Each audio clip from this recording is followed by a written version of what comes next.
MLC ఎన్నికల్లో అడ్డదారుల్లో గెలవడానికి CM Chandrababu ప్రయత్నిస్తున్నారని వైఎస్ఆర్సీపీ అధినేత వైఎస్ జగన్ విమర్శించారు. అందుకే టీడీపీకి మెజారిటీ లేకపోయినా పోటీకి సిద్ధమవుతోందని మండిపడ్డారు. ఆ పార్టీకి ఓటు ద్వారా గుణపాఠం చెప్పాలని వైఎస్ఆర్సీపీ జెడ్పీటీసీలు, ఎంపీటీసీలకు వైఎస్ జగన్ పిలుపునిచ్చారు. ఉమ్మడి విశాఖ జిల్లా స్థానిక సంస్థల కోట ఎమ్మెల్సీ ఎన్నికపై వైఎస్ఆర్సీపీ అధినేత వైఎస్ జగన్ స్పెషల్ ఫోకస్ పెట్టారు. నర్సీపట్నం, పెందుర్తి, పాయకారావుపేట నియోజకవర్గాలకు చెందిన జెడ్పీటీసీలు, ఎంపీటీసీలతో తాడేపల్లిలో వైఎస్ జగన్ భేటీ అయ్యారు. ఎమ్మెల్సీ ఎన్నిక సమయంలో వ్యవహరించాల్సిన వ్యూహంపై దిశానిర్దేశం చేశారు. ఈ ఎన్నికలో మెజారిటీ లేకుండా టీడీపీ పోటీకి సిద్ధమవుతోందని మండిపడ్డారు. ఓట్లు కొనుగోలు చేసి గెలవాలని చంద్రబాబు ప్రయత్నిస్తున్నారని ఆరోపించారు. సీఎంగా ఉన్న వ్యక్తి ప్రజాస్వామ్యాన్ని కాపాడాలని, కానీ చంద్రబాబులో అలాంటి విలువలు లేవని అన్నారు. దుర్మార్గుడితో యుద్ధం చేస్తున్నామని విమర్శించారు వైఎస్ జగన్. చంద్రబాబు నాయుడు అనే ఒక దుర్మార్గుడితో యుద్ధం చేస్తూ ఉన్నాం. ఈ మనిషికి న్యాయం లేదు, ఈ మనిషికి ధర్మం లేదు, తన స్వార్థం కోసం ఏమైనా చేస్తాడు. అలాంటి వ్యక్తితో మనం యుద్ధం చేస్తూ ఉన్నాం. ఈరోజు జరగబోయే ఎన్నిక కూడా ఇంచుమించు అలాంటి ఎన్నికే జరగబోతూ ఉంది. సూపర్ 6 హామీల పేరుతో ఎన్నికల సమయంలో చంద్రబాబు మభ్యపెట్టారని వైఎస్ జగన్ విమర్శించారు. ఆ వాగ్దానాలు అమలు చేయకుండా ప్రజలను మోసం చేశారని మండిపడ్డారు. 2019 ఎన్నికల సమయంలో ఇచ్చిన ప్రతి హామీని నెరవేర్చామన్నారు వైఎస్ జగన్.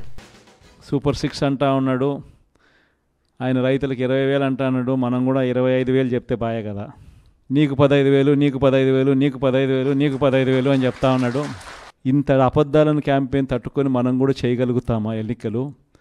మనం ఎన్నికలు చేయలేము మాదిరిగా.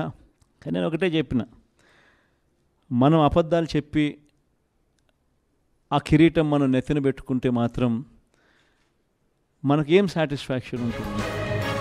జగన్ గురించి ఎవరిని అడిగినా పలావు పెట్టాడు అంటారని, చంద్రబాబు బిర్యానీ పెడతానని మోసం చేశాడని చెబుతున్నారని వైఎస్ జగన్ అన్నారు. కూటమి ప్రభుత్వం అధికారంలోకి వచ్చాక పలావు పోయింది, బిర్యానీ పోయిందని సెటైర్ వేశారు. జగన్ మా అందరికీ పలావు పెట్టాడు, బాగా చూసుకున్నాడు. కానీ చంద్రబాబు నాయుడు బిర్యానీ పెడతానన్నాడు. కాబట్టి కాస్తో కూస్తో మోసపోయాము.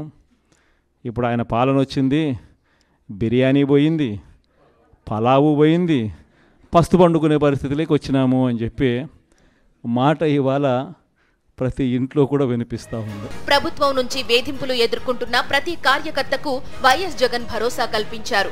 ధన, అధికార బలంతో చంద్రబాబు దారుణాలు చేస్తున్నారని, ఈ చర్యలను ప్రజలు గమనిస్తున్నారని తెలిపారు. ఈ 5 సంవత్సరాల పాలనలో మనం ధైర్యంగా ఉండి, మనం గట్టిగా ప్రజలకు ఇంకా మనం చేరువుగా ఉంటే చాలు, ప్రజలకు మనం తోడుగా ఉన్నట్టుగా దగ్గరగా ఉంటే చాలు. ప్రజలే చంద్రబాబు నాయుడు తెలుగుదేశం పార్టీని తిడతాబోతారు. మనల్ని మళ్ళీ ప్రజలే దండలు వేస్తూ మళ్ళీ మనల్ని పిలుచుకునే కార్యక్రమం కూడా ప్రజలే చేస్తారు. ఎమ్మెల్సీ ఎన్నికలో గెలుపే లక్ష్యంగా పార్టీ నేతలకు వైఎస్ జగన్ దిశానిర్దేశం చేస్తున్నారు. బుధవారం పాడేరు, అరకు నియోజకవర్గ స్థానిక సంస్థల ప్రజాప్రతినిధులతో భేటీ అవ్వగా ఇవాళ మరికొన్ని నియోజకవర్గాల నేతలకు దిశానిర్దేశం చేశారు. ఎమ్మెల్సీ ఎన్నికలో వైఎస్ఆర్సీపీ అభ్యర్థి బొత్స సత్యనారాయణను గెలిపించాలని పిలుపునిచ్చారు.